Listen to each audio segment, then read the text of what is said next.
Las bolsas de plástico se utilizan para mantener frescos los alimentos desde 1950. Actualmente se hacen a medida, como estas bolsas para tortillas, para conservar alimentos de todas formas y tamaños. Pero ¿por qué se necesita formar primero una burbuja con el plástico antes de convertirlo en una bolsa?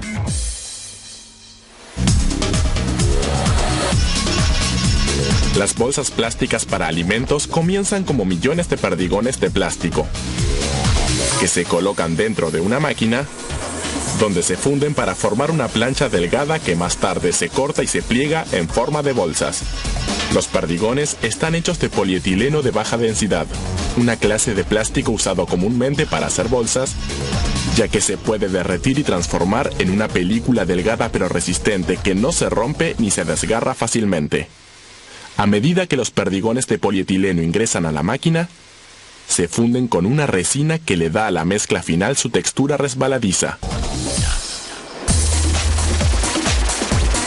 Para transformar el plástico fundido en una película, la máquina utiliza un molde en forma de anillo que funciona de manera muy similar a las varillas que los niños usan para hacer burbujas.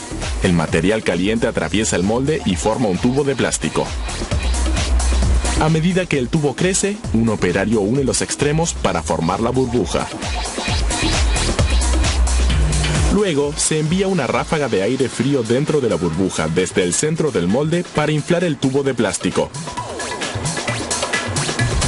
La máquina utiliza la presión interior y exterior del aire para lograr que la burbuja sea cada vez más alta y más delgada, hasta que se eleva unos 9 metros sobre el piso. Esta técnica se conoce como extrusión por soplado. Se usa para fabricar láminas de plástico debido a que la presión de aire alrededor del material se mantiene constante, por lo que la plancha recibe la misma presión en toda su superficie y resulta con un espesor parejo.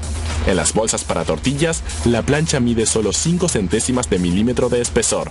El aire dentro de la burbuja se mantiene a 8 grados de temperatura para enfriar rápidamente el plástico caliente y formar una película delgada y resistente. Para transformar las burbujas tridimensionales en láminas de plástico, la película se presiona entre dos placas de metal enfriado en el extremo de la máquina que colapsan el tubo. El tubo aplastado pasa luego por una serie de rodillos que alisan las arrugas antes de que los bordes del tubo se corten, para separar ambas caras en dos planchas separadas de 60 centímetros de ancho cada una. Las hojas se almacenan en rollos gigantes de 90 kilos, listos para imprimir, doblar y cortar en bolsas de plástico. En primer lugar, se realiza la impresión.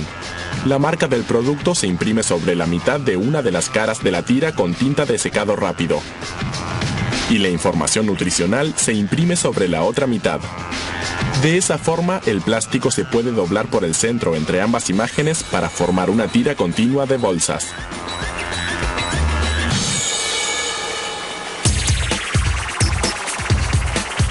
El plegado se realiza en otra máquina.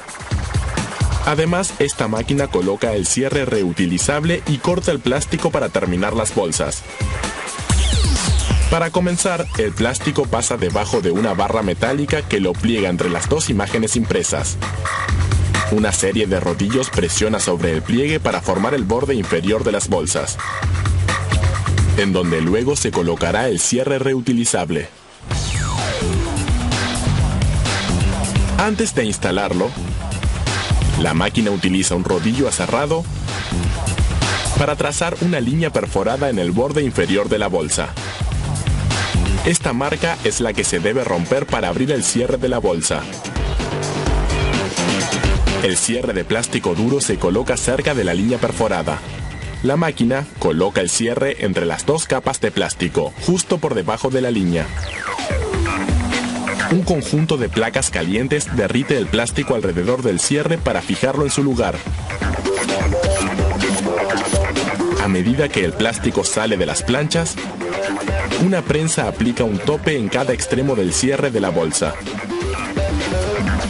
para evitar que las mismas se abran por completo cuando se abre el cierre. Cuando los cierres están terminados, la máquina utiliza una cuchilla caliente para separar la tira en bolsas individuales, separando los bordes del plástico y sellando los lados. Los extremos superiores de las bolsas quedan abiertos. Más tarde, se llenan las bolsas en la fábrica de tortillas y se cierran los envases al vacío. Finalmente, se puede abrir y cerrar el empaque las veces que sea necesario, encontrando siempre el producto fresco.